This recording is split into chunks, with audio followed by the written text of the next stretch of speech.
Hi everyone, Kartik Krishna here with the Florida Squeeze. I wanted to explain real quickly um, the corruption or the corruptibility of tariffs because I've made this argument a lot online. People don't quite get it. So let me just put it in the context of why Trump, beyond being a protectionist and not really kind of understanding international trade, why he's so into tariffs. What we saw in India from 1947 onward to the 1990s was something called the license Raj. Okay. And that became a kind of dirty word in the West to talk about how corrupt the Indian bureaucracy was. Now, why was the Indian bureaucracy so corrupt? Was it just because you had people who wanted to take bribes in the civil service? Well, obviously that's some of it, and that you have that in all kind of governments, democracy, autocratic, whatever. And India, of course, was the world's largest democracy, still is the world's largest democracy. United States is the world's second largest democracy. But what made India particularly corrupt was the fact that they had huge tariff rates. They had created a protectionist sector where they were determined that after the exploitation of colonialism by the British, they felt like they had to create all of these native industries, right? They had to do 100 different things. India had to build its own cars. India had to build its own airplanes. India had to produce its own steel. India had to produce its own copper. It had to produce its own aluminum. It had to do everything to be completely self-sufficient. And basically, foreign companies were chased out of the market. And in order to stay in the Indian market, you had to look for carve-outs.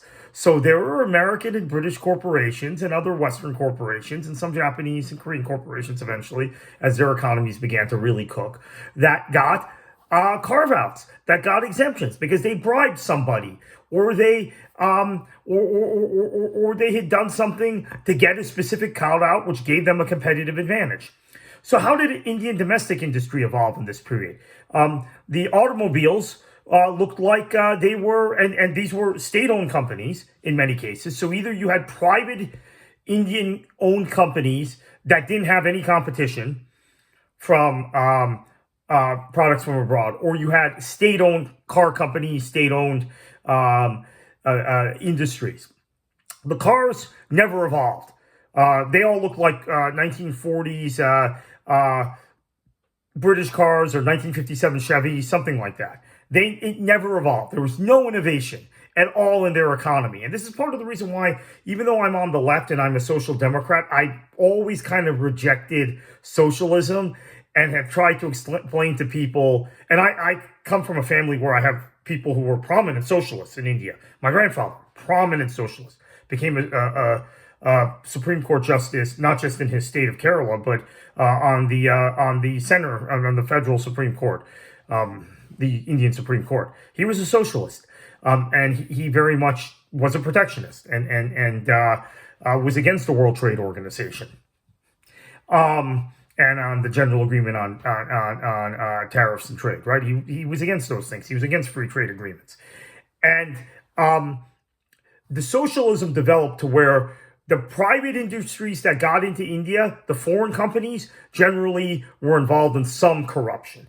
And the private Indian industries that produced goods didn't innovate, and their goods could not have competed in anywhere else, even in neighboring Pakistan or Bangladesh. Let's say the relationship was better with Pakistan because they were inferior products, because they didn't innovate. So this is really important to understand in what Trump is trying to do, because Trump wants that attention. He wants people to come to him and pay bribes or do whatever is involved with that. This is a point David Frum has repeatedly made for 8 years about Trump or 9 years about Trump, and he's been right. And I've now started to think about it in the context of what happened in Indian history with the license Raj.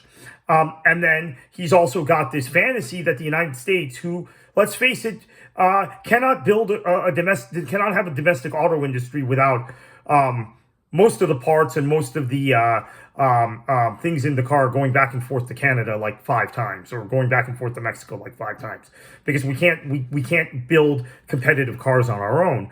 But we still have an inferior auto industry. Now that India's economy is wide open, speaking of India, the all the foreign car manufacturers have gone into India. They've gotten aggressive. They have products.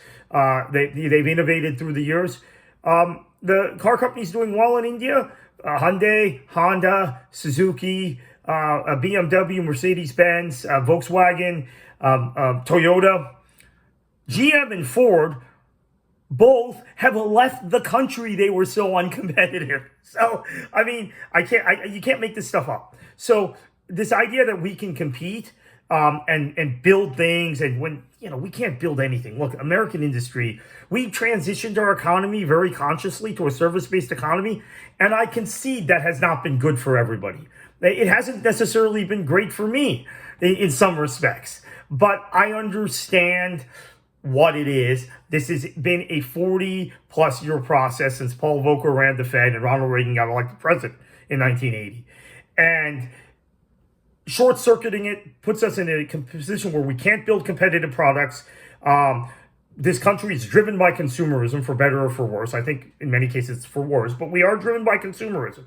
So that's going to be something that really hurts consumers and angers people in this country when their goods aren't available. And quite frankly, it's an opportunity for Trump and the grifting class of the GOP, the Project 2025 class, all of these hangers-on that have surrounded Trump and seem to have no moral compass, are incredibly corrupt. It's amazing. They preach morality to the rest of us, but they don't practice any of it themselves.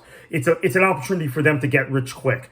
So everything about this is bad. I know there are people on the left who have been defending it because it used to be a left-wing thing. But I'm giving you my own personal experience, why I was always a free trader, which had me butt heads with the left, and I got kind of excommunicated from the left. I supported Bernie Sanders. Full disclosure, I supported Bernie Sanders in 2016. But I kind of got excommunicated from the left over this issue in 2016 when I was very openly supporting Obama's efforts with TPP. And I had been in trouble with the left when I was younger over NAFTA, when I was in college, and then after that in the Young Democrats and working in the legislature. So I get it. I'm pro-union. I'm very pro-union. I don't want Boeing planes built in South Carolina. I want Boeing planes built properly in Renton, Washington, or Everett, Washington, wherever, where there's good union employees, good engineers. That's where Boeing planes should be built. Part of the problem is in trying to bust the union, they built these crummy planes in South Carolina. Another thing that the Americans can't build well, right? Airbus planes generally are better than Boeing planes for the most part now. And the engines that have had problems on Airbus planes are Pratt & Whitney engines. That's an American company. But overall, my point is that this is an open door for corruption and an open door to create domestic products that are inferior and will not meet the consumer demands in the United States. Beyond all of the very obvious economic ramifications we've seen in the first week since Trump announced these tariffs.